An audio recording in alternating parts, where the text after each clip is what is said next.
ordered a frappuccino. Where's my fucking frappuccino? All right, let's do this. When I pretend everything is what I want it to be, I look exactly like what you would always want. Right, hello, welcome to the LK Predictions podcast. 3 hunks and a hooker. I'm a hooker again now, so I can actually call it that again. And the 3 hunks I've got with me today, 3 of the usual lineup. We've got Sham, James and Callum. You all alright, guys? Howdy, hi. Hello. Good stuff. Right, we'll kick right off. I'll let James start because he likes to talk. And we'll kick off. We'll kick off with talking about the Sunderland game. So, James. Yeah, I mean, for me, I thought it was a nice win. There were some good goals in there. It was nice to see Giroud scoring in the net instead of in hotel rooms in early hours of the morning. Nicely done. And I mean, they were unbeaten, I think, in 4 before that game. I mean, on the form table, they've got 10 points. So on form, they're doing better than Arsenal were doing in our last 6. So they've got, they were going in there. I mean, it was a lacklustre team, really, because they had the cup final, obviously, last weekend just gone. Wasn't it? Yeah. So, and I mean, if your first choice is Wes Brown. Then your second choice ain't going to be, if you ain't as good as Wes Brown, then you're going to struggle at Arsenal. But I thought Thomas Rositzky's goal was the pick of the bunch for me. I mean, some people say that they thought Wilshire's was better, but I think Rositzky's was better because of the fluidity of it. Like it seemed like it was done faster. Yeah, it was just bang, bang, bang. Yeah, it was very Harlem Globetrottery. Yeah, like a basketball team passing manoeuvre. Yeah. I think it was the ideal comeback and the ideal result, really, for obviously what happened only a few days before. So I think it was much needed. They performed well. It could have been a lot worse when you consider what most of that team had gone through only a few days before. So they got themselves together and put in a good performance. Really, there weren't too many complaints other than probably conceding that one goal, but it's from a set piece again as well, though. That was up. I mean, a set piece. We normally this season when we concede set pieces, I sort of think, oh, you know what, we're actually doing all right with these. But then from that Liverpool game where it wasn't Agger, it's that Skirtle? He scored the header really early from a set piece, and I'm like, now we just seem so frail from set pieces again. I mean, I know it wasn't direct like it was, but Chesney rashed out, didn't he? Punched it, and then that Jackarina or whatever just thunderbolt. It was a bloody good strike. Yeah, it was a good hit. But it was bound to happen with the little moments of pressure that were being kind of put on. But I mean, I give Sunderland credit. They stick to their guns, don't they? Like even when they're down, they're still attacking. Like even in the cup final against Man City the other night, I was watching it. I was like, game. I mean, they were hard done by in that one because I thought for about 80% of the game, they were probably the better team, you could argue.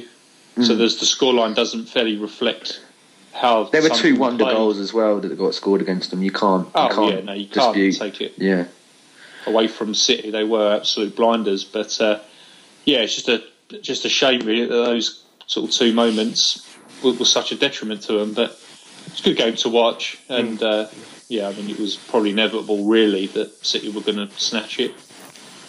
Even if it had gone the sort of full distance into extra time and stuff, they would have had more strength on the bench to carry him over the line. But it was a good match. But Sunderland result could have been a lot worse. When you consider the mindset they probably would have been in going into that game, they just knew that there was a job they had to do, had to put in a performance, and they delivered. So as I say, other than conceding that goal, there's not too much really to sort of complain about, really. It was sort of business as usual, as it were. Where are Sunderland in the league? One second, I'm on the computer. Let me BBC. Are they? Because they were right bottom, but I think they're doing sort of all right at the minute. I mean, he's picked them up, hasn't he? I mean, Di Canio really did sort of bleed them dry to an extent. I don't know how many strikers did he sign when he I don't know, he signed loads of strikers. 3, wasn't it? 3 or 4? They are Sunderland are 18th now, so they're back in the relegation zone. Right, so they're back down then. Right. Sam, did you watch the game, the Sunderland game? Yeah, it was so good. Like the lads said, it's nice to get a bit of fluidity football, back into our game and get that silky passing rhythm going. like Callum said, after the abysmal result in midweek. So it was nice to get, a good few goals, 4 goals scored. And overall it was a convincing win. I can tell we're all like a bit, because the next game obviously is the Stoke. We're all like, obviously we won that game. Normally, if I'd done this last week, we'd all been cheery, but obviously we lost the Stoke game. So, Callum, I'll let you start before James goes into one. It was, what's there to say? It was just an absolute shower of shit, really. I mean, just when you think that, the defence is shored up, the mentality of the team's a lot stronger. The characters like, sort of Flamini and Koscielny who are, stepping up this season, are turning things around. They go and play him though. They go and turn back. He didn't even play Flamini. Yeah, but he's still got that presence in training, and he's still going to have that presence in the squad to, show the others. First, when I saw the team sheet, I was like, what? That's the first mistake. I was like, Wenger, that's a mistake. That's one already before we've even kicked the ball. Yeah, he should have been first name on there. You know what they're going to do when you go to Stoke? Like, we call them the Orcs and everything. They're going to fucking kick the shit out of you. They're going to push you about and everything. Flamini would have gone... he might have got a red card, but if he'd have gone, you try that again, I'll kick your head in. I think he would have given him a bit of jip, and he would have thrown his weight around. I think it would have been as really sort of one-sided as it was really in the violence. But I don't know. It should have been completely different, especially from the abysmal result midweek to going to Sunderland and being in that euphoria of turning the result around. To then going to Stoke, which we should have smashed them really, and we just curled up into the fetal position and just let them run riot around us. Really, we just went back to the Arsenal of old that just buckled under the pressure of the fans and the home support. Stoke can't play football, so they just throw their weight around and kick 2 lumps out of better teams than them, and we just let them do it. We got suckered in and. It was abysmal. I mean, in many respects, it was probably worse than the Bayern Munich result for me, because that game should have been nailed on. Bayern Munich. You'd expect it from Bayern Munich. They're currently the best side in the world, for Christ's sake. Yeah, there's a certain level of acceptance with Bayern, and it's kind of like, we gave them a game sort of thing. But with Stoke, you got to think it's fucking Mark Hughes for one. And secondly, it's fucking Stoke. Like, they had 63% possession at one stage of the game. I'm like, I know, it's just ridiculous. How they boss it off? Yeah. How are they bossing it? I was like, how are we being outpassed by like Charlie Adam and fucking shit? Like, you know what I mean? It was just disgusting. They just didn't turn up. It was very lackluster. It was very unimaginative. I think the whole they didn't seem to want to be there. It was just uninspired. I think the whole team setup was wrong. I mean. No disrespect to individual players, but I don't see how you can play Cazorla on the wing against the Stoke players. I mean, of course he's going to get bullied out and that. So wouldn't it be better to start Oxlade-Chamberlain, who's got a bit of you can hold his own, can't he? You can see that. There was no pace on those flanks whatsoever in that game. Until Oxlade-Chamberlain. You saw when he come on. What a difference he made, though. Yeah. That one chance where Sonogo... Yeah, but Sonogo shouldn't... I don't blame him. Shouting at him. He shouldn't be in that position, really. Okay, you are a centre-forward, but at the same time, you saw the calibre of players we had on that pitch, and we should not be relying on a 21-year-old who's that's his 3rd or 4th game in England. Yeah, to bury a goal like that. Yeah. And I mean, Giroud to scream at him like that, I'm like, you can fuck off, because you had the worst game you've ever had in an Arsenal shirt. And I tell you what, he ain't good enough to win a title on his own. He ain't good enough he ain't a good enough player. I mean, I've got it here. I did some research earlier, and Sturridge and Suarez convert 1 out of 3 chances. And Suarez before last weekend went 4 games without a goal. Yet Liverpool still cruising. Yeah. I mean, Man City's lot like Aguero, Dzeko, Negredo, they convert 1 out of 4. Yeah. Chelsea's front line do 1 out of 4. Van Persie and Rooney do 1 out of 5. Giroud, even though he got 2 against Sunderland, he converts 1 out of 9. How is that good enough? You know what I mean? Yeah, you can't compete on that. And I appreciate what he contributes to the team, and he's got more goals than Van Persie at the moment, I think. I think he has. Yeah, I think it's only just, Yeah, but I'm like, you're not good enough, mate. I'm sorry. You're not good enough. I mean, he's certainly not good enough to lead the front line. I mean, years ago, I weren't even born, but you hear Arsenal history and stuff like that. Alan Smith, he was getting the goals and everything, but in the end, you know, George Graham notified he ain't going to do it on his own, and he bought Righty to help. Yeah. Do you know what I mean? And Giroud was screaming for help in January, and he didn't do it. He didn't do it. I don't know. I know you guys are like, you know, there's a lot of Wenger support on here, but for me, I'm like, that's just one more nail in your coffin. To be fair, I'm like, you look uninfused on that bench. I mean, I know Ozil's been out of form, but a 42.5 million player, and he's on the bench. He's been, but he's been played like nearly every match since he's been there, and we said earlier on. He's used to the winter break, isn't he? Yeah, we said it in earlier podcasts. Yeah, I know. I know. He should have had a break, but he had a break the Sunderland game, so he should have been starting for me against Stoke. Yeah. He should have been. No, again, the Stoke isn't the sort of game necessarily for his first experience where he's going to be. He's going to be useful. But I just find it unjustifiable that you can. It would have been, I mean, especially Arsenal, who never really spend any money. I mean, City have got benches that can equal like 250, 300 odd mil. But I'm like, for Arsenal, he's the... Yeah, but he's the... There's no point in mentioning it in the same comment, mate. Yeah, but he's not going to be on that level. Mate. He's the international superstar. He's meant to be the main man. Like, he's meant to be the main guy. He's not even starting. And for me as well, like, I know we keep moaning at Giroud, but when he drifts out wide and crosses the ball, you can see Cazorla and him in the box like, you fucking idiot. You're meant to be here. I mean, Podolski, people slagged him off and were going, I see more of a club mascot than I see a goal scorer.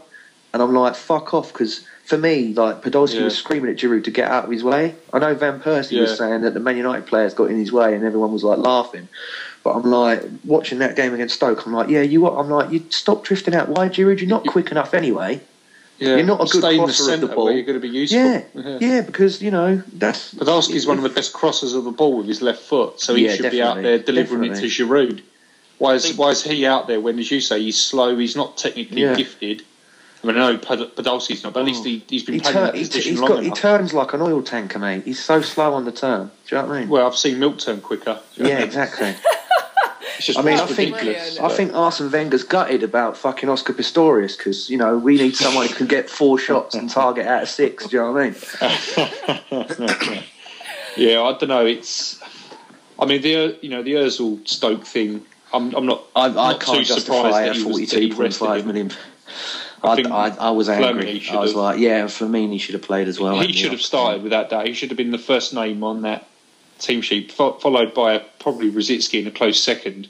They should have been the first 2 for that midfield. You know, Ozil, with the form that he's been going through and his confidence, Stoke was the wrong game to play him in. He just would have shot him to shit, really. He's for his first experience of that sort of stadium. See, I don't know. I know he's been in Spain and they don't like being kicked about and stuff like that, but I think he's the kind of player that, because Stoke aren't footballers, he could have really... No, they're not. Yeah. You know, he could have picked them apart, in my opinion, but that's, you know, that's hypothetical, possible, isn't it? But the trouble is you would have...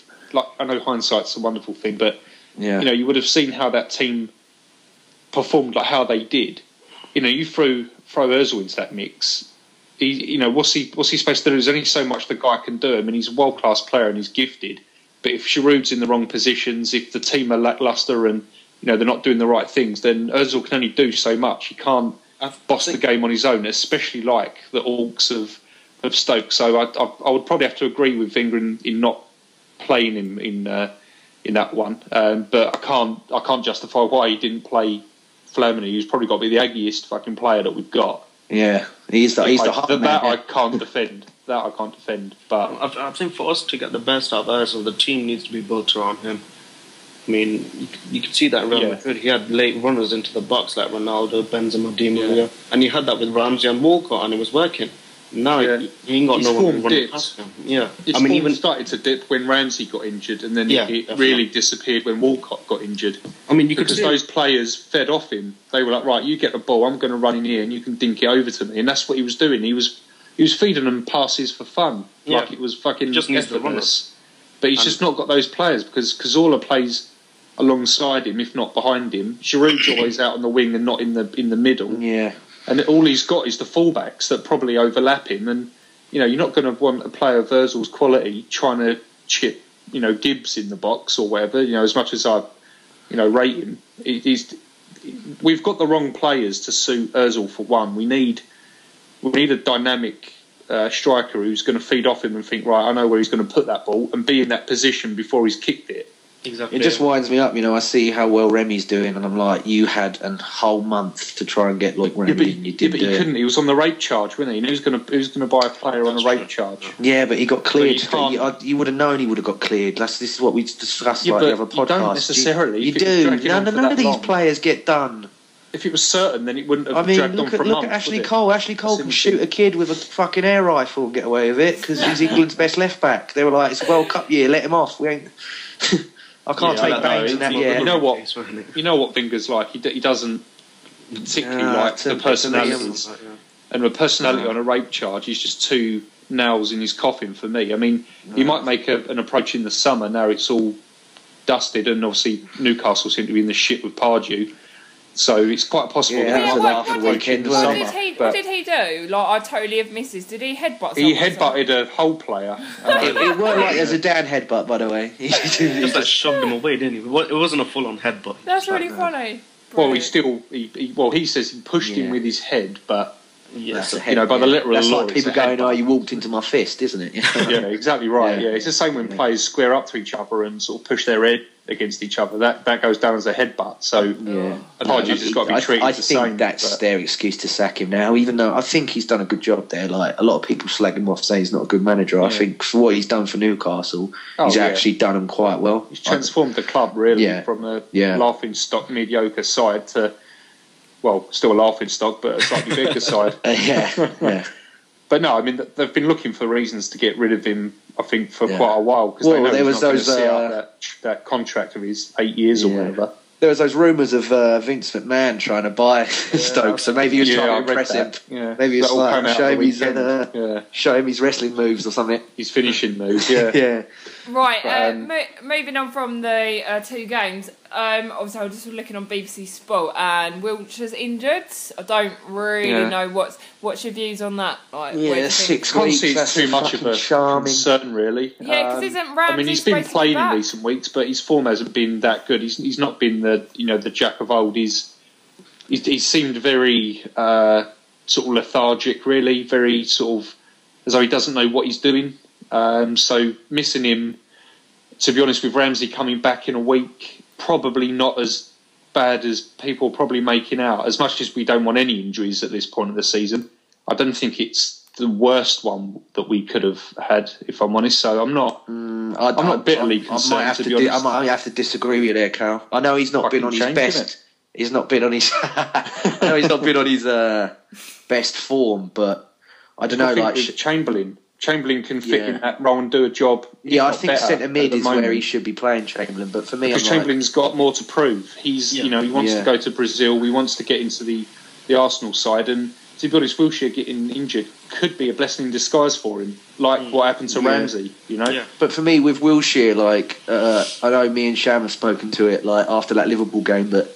He's one of the only ones that has fight when it's all going to shit. Like I know, I do. I love most of our players, but when we're like 2 or 3 goals down, some of them are just like the heads go down, like Ozil and Cazorla. Like they're just like, oh fuck it, there's no point even trying anymore. We're 3-0 down. I'm like Wilshere from the start to the end of the game. He's just still like, no, fucking come on, boys. Do you know what I mean? No, he does. But like, he throws himself about a bit as well. I know people are like. There's a couple of others that are like that. Like Chamberlain for one. He'll still battle on. And he'll come on and he'll still run definitely. But I still think Wilshere was quite important. Like I mean, for six weeks, that's probably six odd games or so. I mean, is that definitely sort of 6 weeks? Because when they interviewed him after the game, he said he weren't even injued, and now they're saying. Well, I blame England because if he did break a bone in his foot in the 12th minute or whatever, why did you play him for?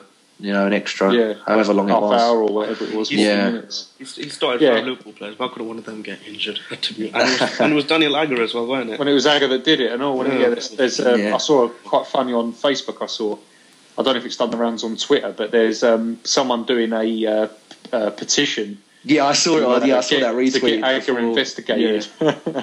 I still think quite funny. I still think Wilshere's a definite for Brazil. Even though he is injured, and I think he got named in the squad today, didn't he? Is it that ankle though? Isn't it? Is it the same? It's a hairline fracture on the left. Yeah. Is it the same one though? Because he always seems to get that foot or ankle or whatever injured, doesn't he? I think he done the opposite ankle last night. I think which is why it's only 6 weeks. I still think that in the England squad, particularly in the midfield, Wilshere's the only one who will grab the ball and really have a go at the opposition and not just pass sideways or backwards, you know. Well, he's the only one that's almost destined to go that will do that. I mean, you've got Chamberlain, but will he get on the? I thought Lallana played very well last night, lads. I thought Lallana did well when he come on. I didn't watch it. In truth, mate, I didn't. I didn't watch it. It's boring. We're not big international football fans on this podcast, but when you're in the pub and it's on, do you know what I mean? Oh yeah, you almost feel obliged, don't you? You can't be in a pub when it's on and not watch it. So yeah, I'll give you that. But no, I knew it was going to be an awful game. It was typical Hodgson football by the sounds of it. Very boring. Trying to do the pass and move, but they're just not moving or passing. It pained me, mate, because Ashley Cole was like the best player in the first half, and I was like, I hate giving you praise. He was really good. He played really well. Moving back on to Arsenal-related talk. Our signing from January. What's his name? Kim Kallstrom. Yeah, isn't he starting for Everton this weekend? He's available apparently, but I don't think he'll start. But he's definitely he's supposedly available. But I mean, for that game, they need to fucking win that game. That if you want to talk about most win games, that game against Everton is most win, because realistically, this cup's the only silverware we can realistically get our hands on. I mean, a lot of people saying the double is still on, which you could argue it is, but if we we're all being realistic, this cup is our only real chance of winning something, especially with a lot of the big guns being out of it. So he can't fuck around with playing Sonogo up front or starting with this Kallstrom to see what he can do. He needs to play every fit fucking player that is available at that club and start them as well. And have the likes of Sonogo or this Kallstrom on the bench, to maybe get a run out for 10 minutes if we're strolling it or if we're looking quite comfortable. But with the likes of that Deulofeu and Lukaku, you just can't fuck about. Seamus Coleman. Seamus Coleman. You just can't fuck about, and Wenger needs to take this seriously. If he fucks about and rests players like he did against Stoke, and we get a similar result, he's only got himself to blame for the negativity that he gets. Because I wouldn't even be able to defend him then, and that's massive to hear, mate. That's massive to hear. I'm pro Wenger, do you know what I mean? But if he fucks about at the weekend in the FA Cup of all things, then he's got himself to blame. You might have a go at me here, Callum, but I think he's afraid to win it. Why on earth would he be afraid to win it? Because if he wins that, then the expectation for next year, it's got to be like when Man City won it under Mancini. You've got to win something the year after, and I don't think he believes he can. I think he believes he'll scrap this because all the other teams got knocked out early. And then he's got to build on it, and I think he's afraid to do it. If we knock Everton out, we're through to the semi-final. We're at Wembley. Then our biggest competitor, City? Yeah. On their day, they can be beaten, especially if they play that fucking Demichelis at the back. And we've beaten them with a pretty similar squad to what they've got at the moment. So they'd be our only real challenge. I mean, to me, and if we get rid of them in the semi-final, then it's now done. I mean, I was saying this in the Carling Cup 6 years ago, whenever it was, when we got beaten by fucking Birmingham. But if it's ours to lose. I don't know I'll be happy if he does win it, but then to me, I'm like, you have to win that, and if you do stay, you've got to build on it. He's going to get the pressure anyway. Whether it's an early kick-off. It's an early kick-off, isn't it? And I mean, the last early kick-offs we've had, I'm like, if we come out and do this sluggish, I'm like, we need to go out, because Everton, I don't care what people say, Martinez and whatever, he's a good manager and they're a fucking good side. And I'm like, you need to. They drew at the Emirates, didn't they, last time? Yeah, exactly. They've been playing more Spanish than football, haven't they? And that, I mean, if that we need to come out. We need to come out, and instead of all this, like, let's just wait a minute, or we're Arsenal, we're Walkham, don't worry about it. No, we need to go get, like how we were in Sunderland, get one, bang, get two, bang, get three. That's how you need to play. That's how he needs to play. He needs to kill it early and then fuck about with the passing football. We can tip with the last we like 20 minutes or whatever. But you're right. You can't You can't be fucking about trying to... Because I know you might not believe it, but they'll fucking walk all over us if we do shit like that. Of course they will. Well, it happened at Stoke, didn't it? Yeah, they probably thought they'd walk in at Stoke. How we are, I know I keep talking about set pieces, but you know what Baines is like with that delivery, mate. That left foot. Yeah. You know, if he whips that in, good. You're there all day. It's good. Yeah, definitely. Yeah. I mean, the only saving grace is probably that, you know, our keepers, are okay. You know, do you know what I mean? If in previous years, you know, if I knew that there was the prospect of Fabianski starting, I'll be like, for fuck's sake, here we go, he's playing for the draw, or, you know, we've lost this already. But Fabianski, whenever he's played, he's had a blinder. I mean, against Liverpool, he was superb in the Cup. You know, so he's come on and he's done a job. But Wenger needs to look at this and think, the backlash from the fans is going to be fucking horrendous. It's mate, this game, I know you might not say, though, it'll define him, mate, because I honestly believe if he loses this, he's got Bayern Munich, which he might not win. He's got Spurs, which he might not win, and then they're going to be like, "Fuck off, mate." I'm sorry, the ramblings are starting already. The ramblings are starting already. They're saying he ain't even put pen to paper yet, and I don't think he's going to sign it because I mean, by after Saturday, he could be 9 years with nothing, and that's not good enough anymore. Because you know, you get people next season. How many more years am I going to read next year? I've had it for 9. I've had a fucking enough. I think he probably has, but I love the bloke. You know, people think that, like, you know, I hate him. Like, people on Twitter, like, what's your agenda against him? He's made the team that, you know, you talk about you were a season ticket holder and you watched all this great football. That's Wenger football. I'm like, yeah, but you know, things change. I mean, I think Albert Einstein quote is the definition of madness is someone that tries something over and over again that fails, and that's what he just keeps doing. He's got no other tactics, mate. He's got no other tactics. I mean, regardless, obviously I know that this could be a season-defining game against Everton in the FA Cup and the only realistic silverware we can get, but he still needs to keep an eye in the Premier League table because we're only 6 points above Spurs, who are sitting in 5th, and Man City still have 2 games in hand. And it's Chelsea's title to lose now. I'm sorry. For me, it's Chelsea's title to lose. That's gone. I don't think even the Premier League is realistic now. I think staying in that top 4 is the most. But we were in their position only a few weeks ago. We were top, 4 points clear of them, and you know, and people were writing Chelsea off. I know we've all got to play each other, but you know, our record against the big boys, I can see us. Now the tables have turned against all them. I don't know. I mean, whilst it's, you know, not only mathematically possible, but you know, you've got to think Chelsea. Chelsea slip up and they're likely to drop points. City are certainly likely to do it. Liverpool, really, for me at the moment, the only ones that look fairly consistent and look like they're ready to sort of, you know, steamroll it. And we've beaten them twice now this this season. So I mean, you say it's theirs to lose, but we were in their position only 5 weeks ago, something like that, and people were writing Chelsea off. Now the tables have turned and we're being written off. You know, give it 2 or 3 weeks, the tables could turn again and we could find ourselves top again, clear by a point. I think it's Chelsea's title to lose in my eyes. If we beat Chelsea, if we beat Tottenham, that's 2 of the big boys out of the way. If Chelsea and Tottenham draw tomorrow, that's only 3 points. We need to win our home games really against the likes of Man City, Swansea. I think we can beat Tottenham away. I think it's too close and it's too unpredictable to say that the title's anyone's to lose. In my opinion, give it. I mean, you've got to stop being so fucking negative, man. Like, do you know what I mean? For fuck's sake, it's hard to be positive when there's fucking results like that happening. We've lost to Stoke, and we're only 3-4 points behind Chelsea, who you're saying it's theirs to lose. Give it 3 weeks, mate. They could drop. They could draw with Chelsea. They could draw with Tottenham. We could beat them.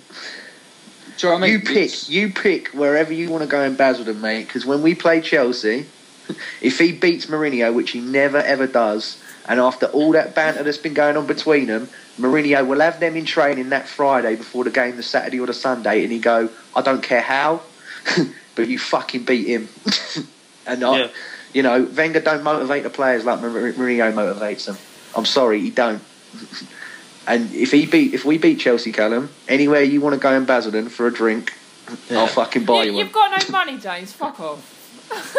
Pardon? I said you've got no money. Have a laugh. I'll find money. I'll go. I can I'll ask my dad for 20 quid. He's a generous guy at times. I can take the level of negativity and being pessimistic and stuff, but that's only going to get you so far, mate. And like I've said, like the game on Saturday, for me, if he fucks it up, for me, I'm like, his own even trouble, this year, where's the building for next season? Do you know what I mean? Like the other teams are already fucking making ramblings about players and everything.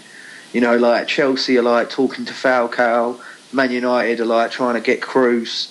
Yeah, but we what are we doing with people like that? But Wenger's always been private in his business. He's never been one to publicise it, if you know what I mean.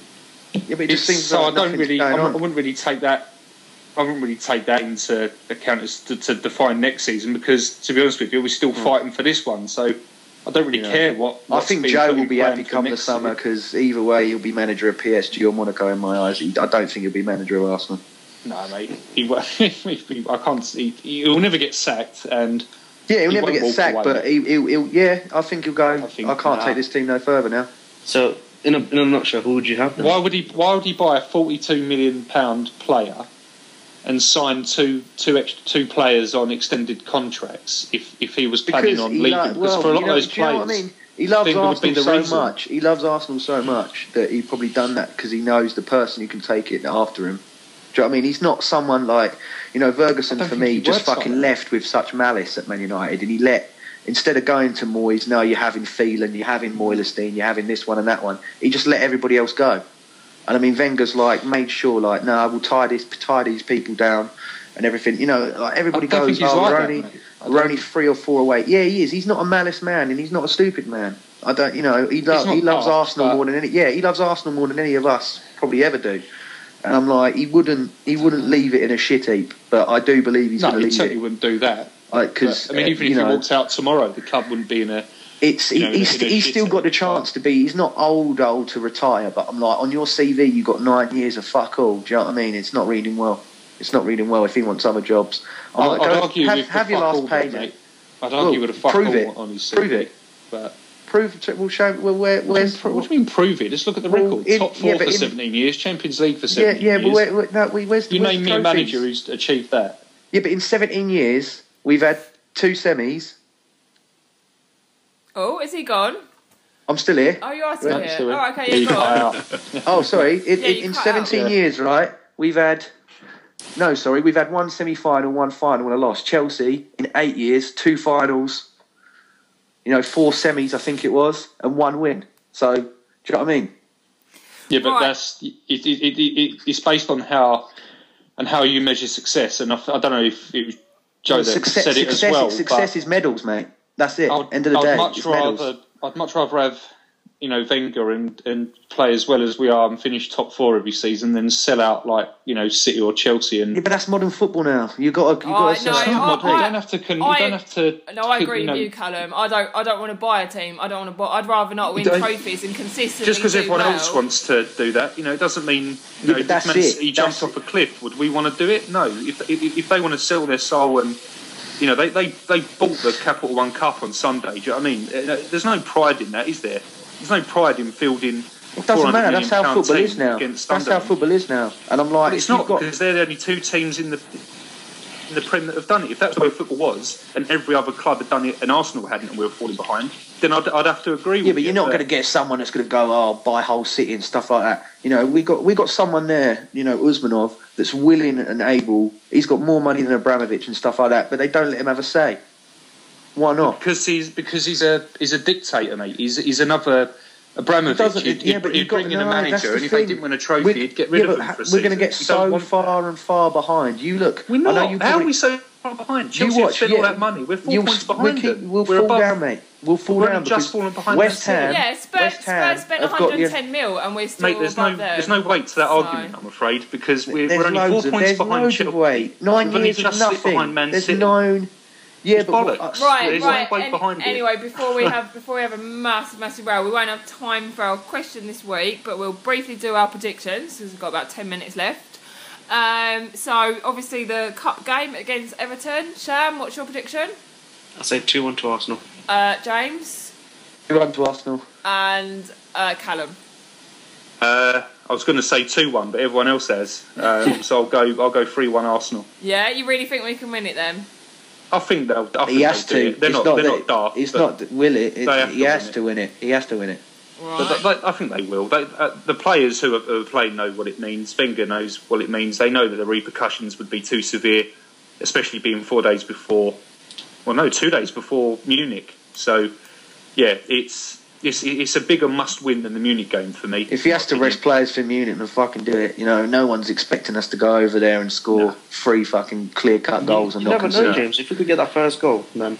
If we get an early first goal, then it's on. But no, the cup is there. I'm going to be losing out on money, Sham. If we win in Bayern Munich, I'll drive up to Leicester, mate, and buy you a drink. It ain't going to. To me, I'm like, you are not going to concede against Bayern Munich, and you're not going to score 3 goals. I'll be shocked. For me as well, in that Bayern Munich game, I know Szczesny suspended. I play that Vivian Arno because Fabianski's going end of the year, regardless.